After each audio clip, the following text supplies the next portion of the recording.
Hello YouTube, it's William. Forget how I look. I've been working in the shop since about 6 this morning, a little after 6. It's a normal day for me. I usually start about 6, at the most 7. So anyway, got the shop behind me. Trying to get out in the open where I can get a breeze. Man, it's hot. It is hot. So welcome to another introduction video. This one I'm really excited about. I'm excited about this Woodsman's grind.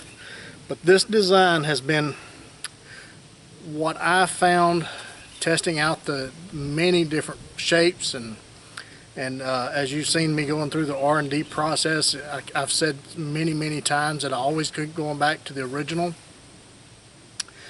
But there was something with the original that was missing. So I took it. This is the original. And anytime you see these Kydex sheaths like this, everybody's trying to pull them out. That's not how they work. Just take your little thumb, just push on them, okay? They'll slide right out. Also putting them back, just the opposite. Take your thumb, pull the sheath to it, okay? Easy peasy, nice and easy. Alright, if you notice, it was more of a spear point, and I'm hoping you can see this with all the shadows. So what I did was I wanted more of a point because that hump there kept interfering with my whittling. So, and I wanted the knife to be able to whittle a little bit more. So I put this modified drop point on there, and it improved it tremendously. So after doing that, I got to playing around with it, and I said, well, this belly is great for meat processing and skinning and things like that, but what if we eased it off a little bit and had more of a spear point that's got an extended point on it? So I tried that. I think we found it. So let me introduce you to the Master Woodsman. I think this is the general knife design for every woodsman in the world needs this. Alright, so here is a basic model. This is how the knife will come. If you order a Master Woodsman, this is what you will get. Kydex sheath, large tech lock, canvas, unpolished brown canvas micarta. This is the color it comes in. Okay, and again, just push on the sheath. That's all you got to do. All right. Okay, there it is. And this is it. Has the Woodsman's grind. Now, in order to get all these grind lines and everything to marry up, the dimensions on these knives is going to vary about 1/4 inch either way on every dimension, except for the thickness. The thickness is what it's going to be. But in order to get all these grind lines and everything to marry up, sometimes I have to carry it a little bit further or a little bit less. But the basic length of on average, the blades are going to be 6 inches, and the handle is going to be about 5. It's going to have a well extended pommel here, so you can get in there and you can do some scrapings and things like that. Now, again, this is a custom build. I'm giving you a basic model price, okay, and showing you what the basic model shows. Now you can improve on it from there. Of course, the price goes up. But they're made out of 5/32 01 tool steel. And if you can see, if I can get the light just right, you see how this Scandi grind at this point marries into the saber. Alright, so here's a saber from about here all the way up through here. And here is your Scandi. Now the sharpened point that cuts is the 11 to 12 degree Scandi from here to here. Okay? So let me, I was going to bring a sharpening stone and show you how this works, because there's been a lot of concern about being able to sharpen it. It's simple, folks. It is easy as it can be. If you can sharpen a Scandi knife, you can sharpen this. Alright, so let me go get a stone and I'll be right back. Okay, most folks know what this Falcon-Even DC4 is. Alright? So, everybody knows what it is. Most people's got them. Alright? So if you take a Falcon-Even 4, lay the Scandi on there just like you would sharpen any Scandi, and just follow it. Now you have to tilt A bug flew in my eye. You got to tilt the stone for the edge to follow it, but your angle on the blade stays the same. Okay, and you see how I'm tilting the stone to stay on it? Maybe you can see it from this side.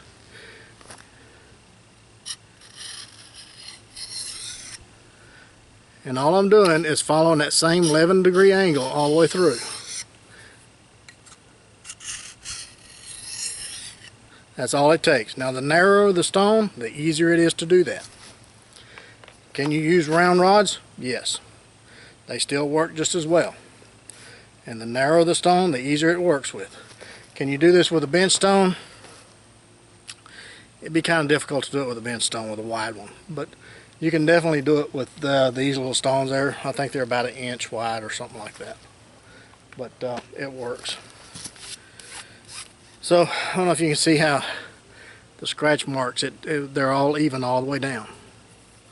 It is one bevel to sharpen. It's not two, okay? It's not complicated.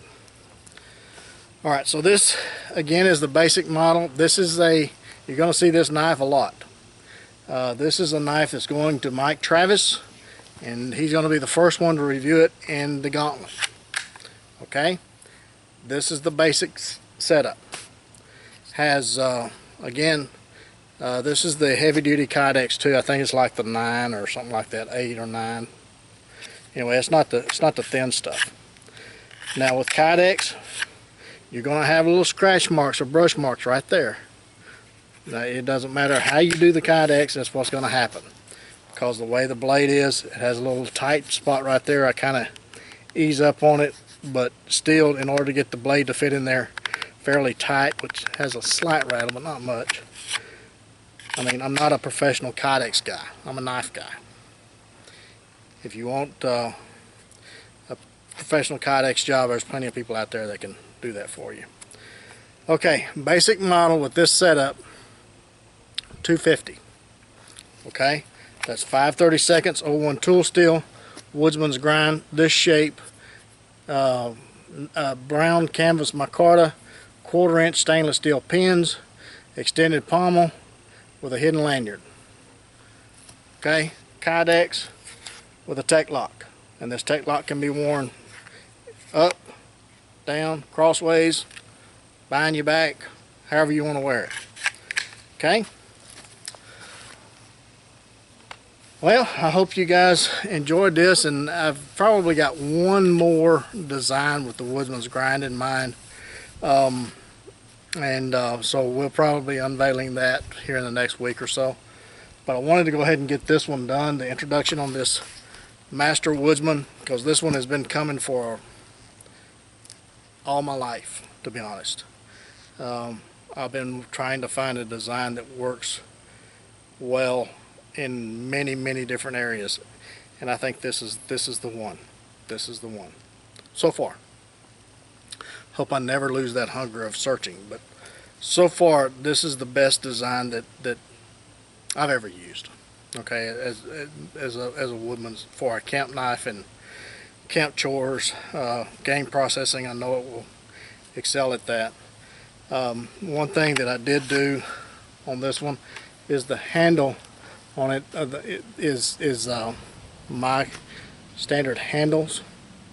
It has the wide Coke mouth shape, and they will have contours and sizes to fit, I would say, the average hand. Now if you want something that's a little bit thicker than this, then we'll have to add liners, which the cost would have to go up at that point, but they will come without liners.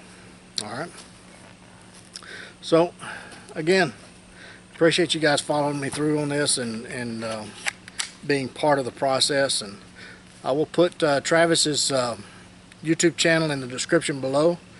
Be sure and go and subscribe to him so that you can be notified whenever he gets this review up, and he'll tell you where it goes to from there.